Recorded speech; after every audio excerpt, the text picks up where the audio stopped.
Welcome to the Appalachian Wellness Connection. Join myself, Dr. Kevin Britt, and my good friend Dr. Micheal Bryan as we guide you through natural solutions for better health and lasting wellness. From chiropractic care to functional healing, we're connecting you to the best in holistic health from the heart of East Tennessee.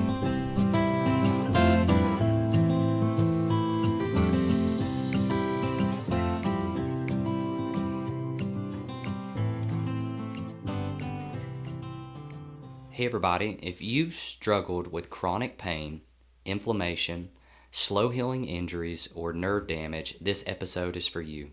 We're going to be talking about how low-level laser therapy works, who it's for, why we use zirconia lasers, and why they make the most effective natural healing low-level laser therapies today. We're going to be discussing the differences between red, violet, and green wavelengths, some of the common myths about lasers, and share real-life success stories from our own patients. And one of the main reasons that we use lasers currently is because we are always trying to stay on the cutting edge of healing solutions for our patients. Whenever we're seeing patients and, certain things are getting better, but other areas of concern for them aren't improving as much as they want or we want, we're always trying to advance our clinical skills, our knowledge, or even the tools that we have in our tool belt to help with our patients. So we're always trying to stay as cutting edge, but also non-invasive as possible. And we always prefer to use the most research-backed treatments that we can find.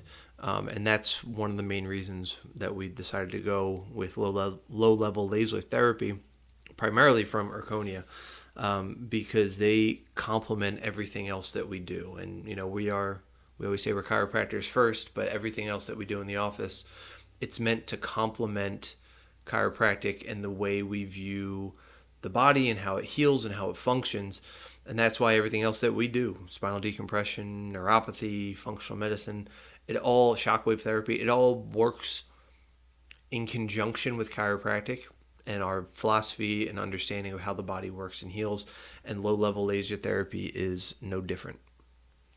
Yeah, so when we look at chiropractic, we've talked about in previous episodes, we work on the spine really to influence the brain. And so when we look at low-level laser therapy, it's one of the best ways to stimulate and affect neurology. Our nervous system responds really, really well to light. And so when we start breaking this down, a lot of our emphasis is going to be on the neurological benefits of using low-level laser therapy.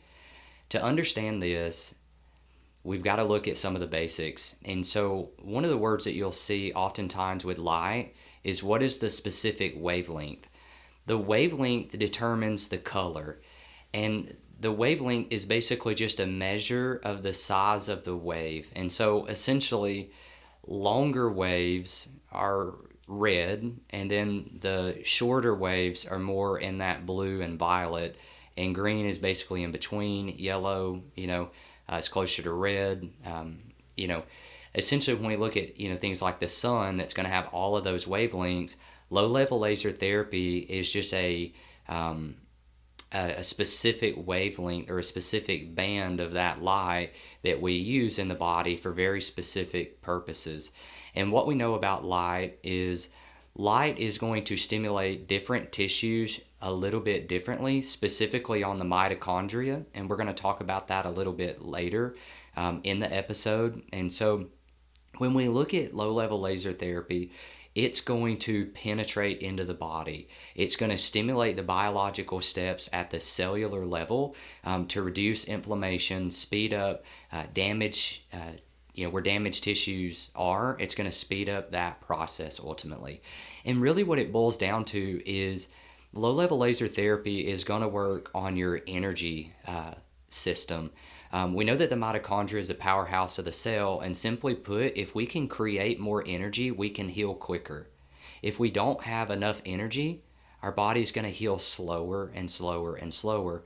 That's one of the reasons that an older person's going to heal at a much slower rate than a younger person does, because the younger person is going to be more efficient when we look at that energy production or that energy system.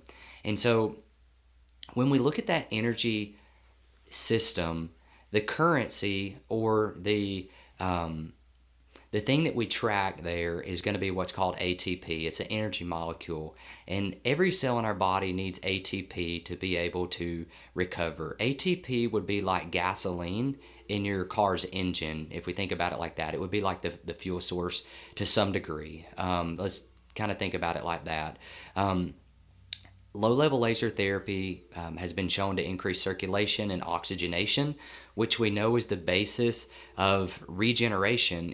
If a cell does not have oxygen, it can't recover, it can't heal. It's the proverbial hold your breath for a few minutes and see what happens, kind of thing, because every tissue's, especially the neurological system, uses that oxygenation. What do they say? The brain is 20% of the body's weight, or maybe even less than that, maybe 10% of the weight probably, but consumes upwards of 80% probably of the oxygenation that we intake essentially. And so the nervous system needs that oxygenation to be able to recover and heal. Also reducing inflammation. We'll talk about this in a little while. Traditional medications like NSAIDs, traditionally they inhibit or decrease inflammation, where some of the more natural treatments and natural therapies actually modulate the inflammatory pathways. And what we mean by that is sometimes there's a season where you want to have more inflammation, and then there's seasons where you actually want less inflammation, just depending on where you are in that injury cycle is a good way to kind of think about it. And also think about if this is an acute injury or if this is more of a chronic injury. Yeah. So, and Dr. Mike referenced earlier the different wavelengths of light, and we primarily work with the lasers. There's going to be red, violet, and green. If you remember back from grade school, remember Roy G. Biv, all the colors of the rainbow.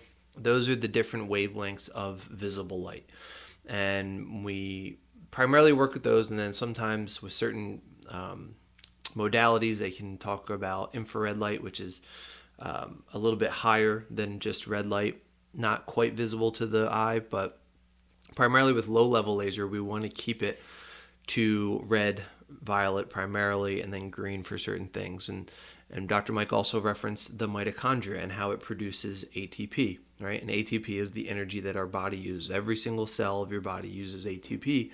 And the more ATP that we can create, the more energy we have. The more energy we have, the better the cells work, the better the cells communicate, the healthier you're going to be. Think of it that basically. And so there's 4 complexes or proteins in mitochondria that work together to produce ATP, and each one needs to be working properly to produce that ATP, or we're going to get a backup, which then leads to reactive oxygen species or oxidants, right? And we always have heard how important antioxidants are for our health. It's because they help remove these oxidants or reactive oxygen species that are primarily created while we're making energy and are especially created if our cells or mitochondria aren't working enough. And so there's those 4 complexes. And what we find is that red primarily works on complex 4, the last one.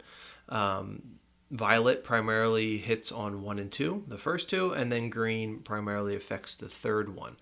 And so red is really good for reducing inflammation, promoting tissue healing, which is extremely important for just about everybody, because no matter what process we have in our body, inflammation is going to be present, because inflammation is how the body heals. Not so long ago, a lot of the health influencers and people you would see online and on TV would say inflammation is the cause of all your problems. And really, it's chronic inflammation, right? Acute inflammation is how our body heals. And then our body then modulates that inflammatory response, gets rid of that, and then the tissue heals. But what we see now is how our bodies are overwhelmed with physical, chemical, emotional stressors, is we can't modulate that inflammation properly, then that chronic inflammation damages tissues, and so we need to be able to modulate our inflammation better. Red light is one of the primary ways that we can do that with low-level red light lasers. Typically, the research shows mostly around 635 nanometers, but we don't need to dive too deep into the different wavelength measurements here. We don't need to do that, but red light's also really good for pain relief and musculoskeletal conditions as well. Violet wavelength, it's more of the 405 nanometers in the research, affects the complexes 1 and 2 in that along the mitochondria or the electron transport chain. And it's actually potent antimicrobial and antibacterial properties, violet wavelength. So it's suitable for a lot of things. We don't typically use it in this office for that, but even it's FDA cleared for something like acne. Well, the zirconia lasers for violet are, because that's a bacterial infection. Violet also enhances the body's natural antifungal response. Remember, it's antimicrobial, from generating those reactive oxygen species, like we said. And then green's kind of the new one in town, and that affects complex 3 in the electron transport chain, which is actually, I mean, they're all critical steps, but it's a very critical step in the ATP production. But it shows that it can be very effective in increasing even simple things like range of motion and decreasing pain in some of the clinical studies. And so it's really important that we're trying to affect all of these aspects of our mitochondria. And we'll have another episode later down the road where we really dive deep into the mitochondria, because people used to say it's inflammation that causes disease, but what we're seeing now is that on every level, whether it's a musculoskeletal condition or a hormonal issue or even anxiety, depression, they're all being linked to mitochondrial dysfunction. And lasers are a really good way to positively affect our mitochondria. And some of the real secret sauce for low-level lasers is when we start to combine the different wavelengths. So if we can use them together to positively affect the mitochondrial function, we're seeing big changes in lots and lots of areas that previously we weren't seeing as good of changes in our personal clientele, but also in the research. It's showing some really cool things we'll get into in just a little bit. But by using this comprehensive approach, we're starting to see a lot of really cool effects on enhancing brain function for people, for improving neurodegenerative diseases. So not just musculoskeletal things and antimicrobial, but actually truly affecting how our nervous system and our brain can improve from low-level laser therapy. Yeah, and so, one of the things we were talking about when we look at this visible spectrum, the cool thing about the visible spectrum is the safety profile. So whether we're talking red all the way to violet, very, very safe. I mean, we're exposed to it, every day when we go out into the sun.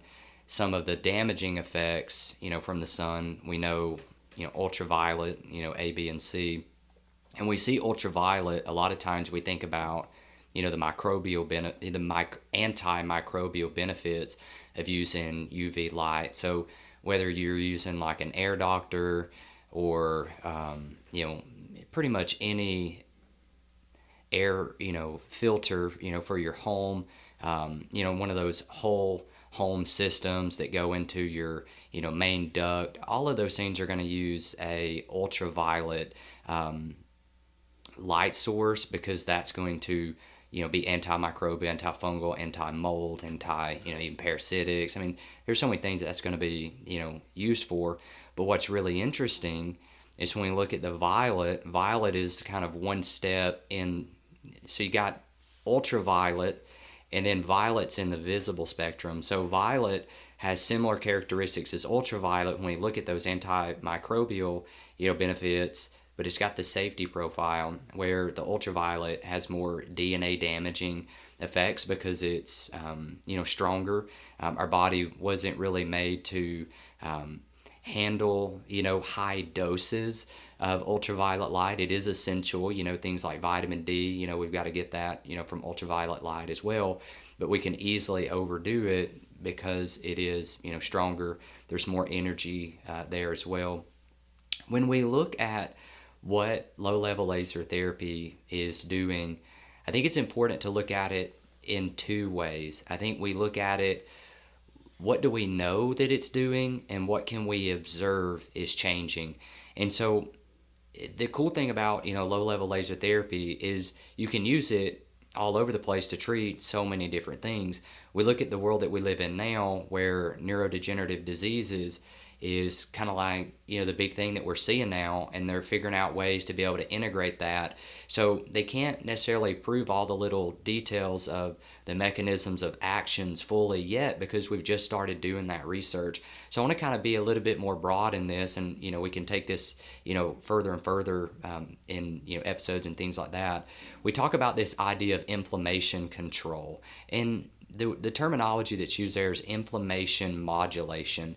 So speeding it up, for the early stages and slowing it down, at times is really, really important. And what's cool about low-level laser therapy is essentially you're putting it on, the area, and it's stimulating the biology to know, do I need to upregulate or downregulate some of these processes? So it's not one-dimensional, maybe like an NSAID drug. It's actually multi-dimensional, which is really, really cool. So oftentimes we see things like ligaments and muscles and tendons. Predominantly ligaments and tendons we know don't have great circulation to begin with, and that's why the predominant belief that it takes longer for those tissues to heal and recover. So we know that low-level laser therapy is going to increase circulation, especially the red. And so if we can increase that circulation to a tissue that already has poor circulation, that's a simple mechanism where we can increase how fast those tendons and ligaments are going to be able to heal and recover.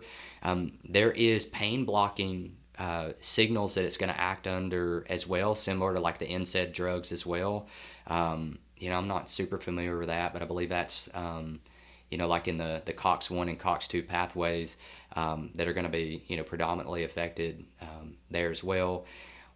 Oftentimes, low-level laser therapy has been used in joint issues as well, because if we think about arthritis, where inflammation can easily cause pain, if we can kind of modulate that inflammatory pathway, that can make our joints feel better. We can get, more regeneration depending on what stage of life we're in, because we're speeding up, the mitochondrial, function is getting enhanced, and that's going to be ATP, more energy, quicker healing. We can see how that is going to be affected. But then also, we look at the neurological effects, we look at things like, in diabetics, we know that circulation is a big problem. So you take somebody who has, diabetes for a number of years, and they start having these ulcers on their feet. A lot of times their circulation, their immune system, all of these systems are not going to be enhanced. They're going to be inefficient. They're going to be broken down. They're not recovering, not healing. The circulation's off. And so when we use that low-level laser therapy in things like, diabetic foot issues, we can really enhance, the healing process, and really ultimately slow down, the damaging effects, from these degenerative disorders as well. And a lot of those reasons is why we'll see low-level lasers in just about every single professional team, even Olympic athletes, and most golfers have their own personal laser that they carry around nowadays, and even musicians, because they're really putting a burden on their body. And we heard a story of Bon Jovi, who's a big deal up in the Northeast where I'm from, and he would have a laser with him, and he would do it before and after every single show so he could recover. And he had the big one too. So this is like like an FX style. It's like, not handheld. No, this is not a handheld. We're talking about something that is quite large. It would be like the size of maybe like a recliner. You could think about something that big that's just part of his set. His team would basically move that and get that set up, and he would use that pre and post.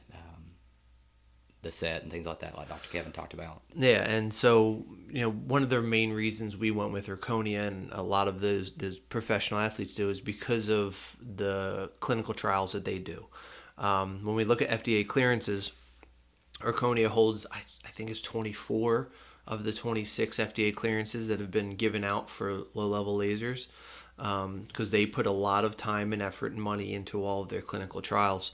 And so those FDA clearances are, you need those if you want to advertise for these things, or say, we help someone with neck pain or joint pain or a neurodegenerative disease with a laser. You need to be using the ones that had the FDA clearances. So that's why we have gone with these ones. And I was looking for a bunch of studies to pull up that I thought might be interesting, and I'm sure most people listening to this don't really care about specific studies and really nerding out on the different wavelengths and how they affect the mitochondria too much. So I remembered a story. Dr. Dan Murphy, who's kind of like a mentor of ours, he's an educator in the chiropractic space. He does a lot of he'll go to court on behalf of chiropractors. Expert witness. Yeah, an expert witness, and he was in one court case. He told a story where the opposing attorney was cross-examining him, and so he was pretty much trying to say, like, there's no research behind these lasers. And Dr. Murphy goes, oh, there's thousands of research studies. And the judge actually said, hold on. And he had a laptop right there. And Dr. Murphy's like, yeah, if you go on PubMed and type in low-level laser therapy, he's like, I think maybe 10,000 studies come up. And so the judge hopped on the computer, pulled up PubMed, typed in low-level laser therapy, and I think it was about 14,000 studies came up. So right there, the judge said, okay, I have 14,000 peer-reviewed PubMed studies showing that low-level laser therapy is highly researched and highly regarded, and that kind of shut down the cross-examining lawyer's chance, and he was flustered, and needless to say that Dr. Murphy's side won that case. So this stuff is so well researched and getting more and more research. It's constantly being improved. In fact, I think Erconia has 4 potential FDA clearances in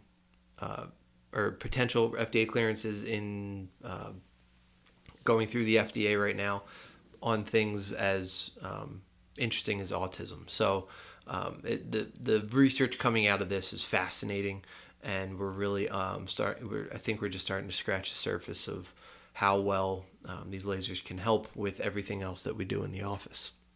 Yeah, so kind of piggybacking off of that, Erconia is really an interesting company because they really set the tone, and they actually set the pace for what the FDA will allow laser companies to even be able to say.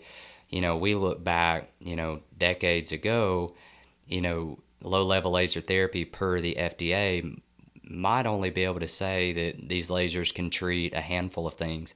But Erconia is constantly pressing the limit, and like Dr. Kevin talked about, 22 clearances, already, and they already have clinical trials designed, at the FDA right now to be able to prove that these low-level laser therapy devices can help with conditions that are not previously cleared to be able to say. And one of those is autism in kids, which is actually a really interesting thing to think about. But Erconia sets the tone for that. Their research is furthering what the FDA will allow to be said. We call that a clearance, essentially. And basically, it's the ability to make a claim, right? So to be clear, for example, they have many clearances on chronic neck and shoulder pain with pretty much every device they have. And so you can legally say this device can treat chronic neck and shoulder pains with this percentage of improvement, essentially. So Erconia has by far, more. I would say that the next closest laser company may have 1 to 4, maybe. There are not many clearances. And then we look at Erconia that currently has 22 clearances that they can say. And so we want to be able to make those claims. We want to be able to see that research, to communicate to our patients what we're doing. And so that's a big reason why we use that. Now, I've got a story that I want to share that's close to me, to kind of shed light on, like a personal experience with low-level laser therapy. And so earlier this year, New Year's Eve, my grandmother broke her hip, had to go, the whole 9 yards, ends up, in emergency room. They have surgery. And during the surgery, she has a stroke, essentially, and loses pretty much everything on her right side. Can't really communicate. I mean, can't communicate at all. There's nothing about it. Things like being able to move her eyes a little bit, occasionally move the left side just a little bit, but just not really there. Essentially, they didn't know how bad it was and things like that. And obviously, Dr. Kevin and I, have the knowledge of low-level laser therapy, on the brain and, the neurological system. And so I got the call, and, I drove to Alabama where my family was and started treating my grandmother. When I got there, when I arrived, I walk in the ICU. I see my mom, crying. She's talking to a medical doctor. I'm there with my grandpa. I'm pretty sure my grandmother's already dead at this point, just looking at how my mom's crying and things like that. So we walk up, listen to conversation. Essentially, she's still alive, but they don't have really much hope. They don't think that she's ever going to be able to regain swallowing, and just basic functions like that. So if you can't swallow, you can't eat, wither away to die. So basically, the doctor was just telling my mom, like, hey, you need to figure out, like, what we're doing here. Like, if something happens, are we going to try to revive her? Like, she's probably going to die. Like, my advice is just let her die, basically. And so you can imagine that's hard for my mom to hear, And so, I talked to my mom, let's look at this rationally. Let's look and use some common sense here. We know that swallowing is going to be a cranial nerve function that's going to be in the brainstem. So what we done, we have, manuals and research. We start looking at different frequencies. So we program our cornea laser based on a cranial nerve function. My grandmother luckily would sleep with her mouth open just because she didn't really have good muscle control. So her jaw was kind of open anyway. So we would use that laser in the mouth, targeting that brainstem with specific frequencies, specific timing, all the important details there. The next day, she gets to the point where she can swallow. So then we move on to the next area. We know that communication, she doesn't have any communication. So we start having strategies like targeting Broca's areas and Wernicke's area, parts of the brain that are important in language, speaking, that kind of thing. And so we create a protocol around that. And keep in mind, my mom and aunt are working on my grandmother every hour on a 24-hour clock. So 3 o'clock in the morning, we have a protocol. 4 o'clock in the morning, the next one wakes up, they treat my grandmother with a laser. So we're treating her, every hour, basically on the hour. And every single day that we would, get back to the hospital, my grandpa and I, my mom and my aunt would tell us, man, she's done this last night for the first time. Or we would just observe, her, being able to move the side that she couldn't move. We would target, the part of the brain that was responsible for that deficient side. We were seeing change like in real time. And really what was, the coolest thing out of all of it is it was the most blinded study you could have ever done. We did not walk into that ICU asking for permission, because the reality of the situation is those people taking care of her did not have the knowledge of what we were doing. We didn't ask, we asked permission, to her husband, my grandpa. He was on board, and so we began treatment.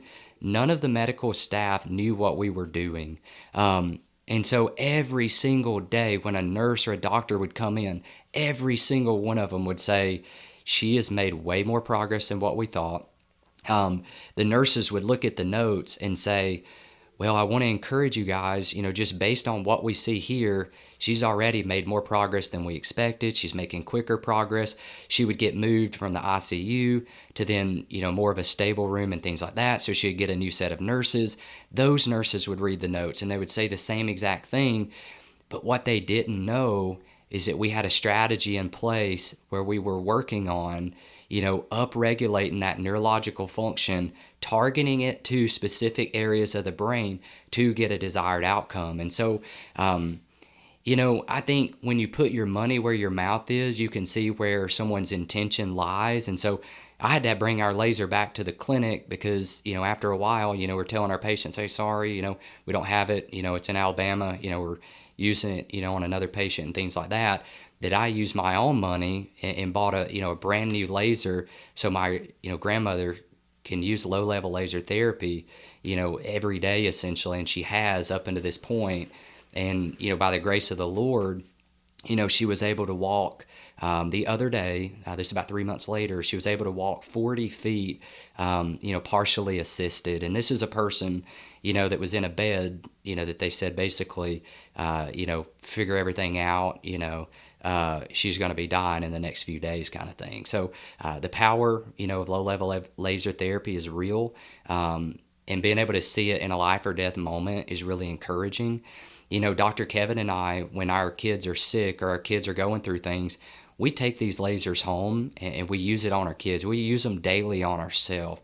Our profession, we have to use our head a lot, right? We have to think for a living. And so, we're treating our brain, so we have that cognitive enhancement for long term. So these are not just things that we use on our patients. These are things that we use on ourselves, on our kids.